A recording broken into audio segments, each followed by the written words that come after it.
அதிமுகவில் இருந்து விலகி தாவேகாவில் இணைந்த 700க்கும் மேற்பட்டோர் தொப்பம்பட்டியில் இணைவு விழா. திண்டுக்கல் மாவட்டம் பழனி அருகே தொப்பம்பட்டியில் மாற்றுக் கட்சியினர் தமிழக வெற்றிக் கழகத்தில் இணைந்தனர். பழனி அருகே தொப்பம்பட்டியில் தமிழக வெற்றிக் கழகம் சார்பில் மாற்றுக் கட்சிகளை சேர்ந்த நிர்வாகிகள் மற்றும் தொண்டர்கள் கட்சியில் இணையும் நிகழ்ச்சி நடைபெற்றது. திண்டுக்கல் மேற்கு மாவட்ட தாவேகா செயலாளர் எஸ். கார்த்திக் ராஜா தலைமையில் நடைபெற்ற இந்த நிகழ்ச்சியில் பல்வேறு கட்சிகளை சேர்ந்த நிர்வாகிகள் மற்றும் தொண்டர்கள் தமிழக வெற்றிக் கழகத்தில் இணைந்தனர். குறிப்பாக தொப்பம்பட்டி பகுதியைச் சேர்ந்த அதிமுக தெற்கு ஒன்றிய செயலாளர் ராஜ்குமார் அக்கட்சியிலிருந்து விலகி தனது ஆதரவாளர்கள் சுமார் 700 பேருடன் தமிழக வெற்றிக் கழகத்தில் இணைந்ததாக தெரிவிக்கப்படுகிறது.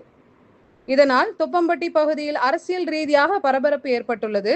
நிகழ்ச்சியில் கீரனூர் ஜின்னா, மாவட்ட செயற்குழு உறுப்பினர் பாலன், பழனி நகர செயலாளர் மிதுன் மனோகரன், ராஜ்குமார், சரவணவேல், ஒன்றிய செயலாளர் ஆ.ஐ. மணிகண்டன், நாகராஜ், மாரி, முத்துப்பாண்டி, ஆசாத் உள்ளிட்ட கட்சி நிர்வாகிகள் கலந்து கொண்டு புதிதாக இணைந்தவர்களை வரவேற்றனர்.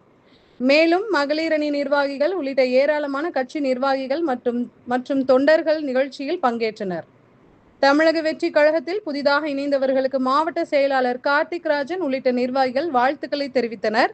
தொப்பம்பட்டி பகுதியில் நடைபெற்ற இந்த இணைவு விழாவில் அதிமுகவை சேர்ந்த முக்கிய நிர்வாகி தனது ஆதரவாளர்களுடன் தாவேகாவில் இணைந்திருப்பது அப்பகுதி அரசியல் களத்தில் கவனம் பெற்றுள்ளது.